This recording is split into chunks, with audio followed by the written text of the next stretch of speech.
CBI ने Aryan Khan drugs case में Mumbai NCB के पूर्व जोनल डायरेक्टर समीर वानखेड़े को समन जारी कर पेश होने को कहा है।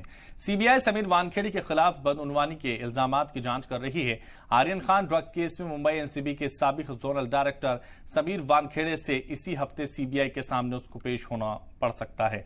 जांच में ताउन न करने पर सीबीआई समीर वानखेड़े को गिरफ्तार भी कर सकती है। सीबीआई ने समीर वानखेड़े का फोन सीज कर लिया है, जिसकी फोरेंसिक जांच की जा रही है। सीबीआई की एफआईआर में समीर वानखेड़े में कई और संगीन इल्जाम भी लगे हैं। वानखेड़े पर आर्यन केस में 25 करोड़ की रिश्वत मांगने का इल्जाम भी है, जिसमें 18 करोड़ में डील फिक्स हुई थी, जिसमें आपको बता दें 50 लाख एडवांस पेमेंट ली गई।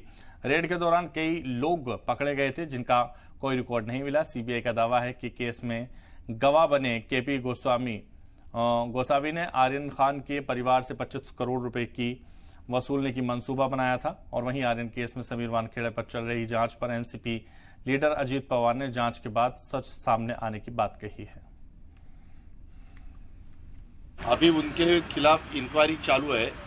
इंक्वायरी खत्म होने के बाद सब कुछ आगे आएगा कि क्या गलत था, क्या सही था, किसका स्टेटमेंट ठीक था, किसका स्टेटमेंट गलत था, वो सब सामने आएगा। आपने उनको बहुत बदनाम किया था उस दौर में। किया था ना, जब उनके हाथ में कुछ रहता है तो बदनाम लोग करते ही है, ऐसा ही चलता है।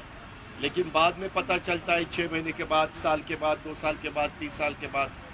लेकिन बदनामी तो जो होनी है वो हो ही जाती है।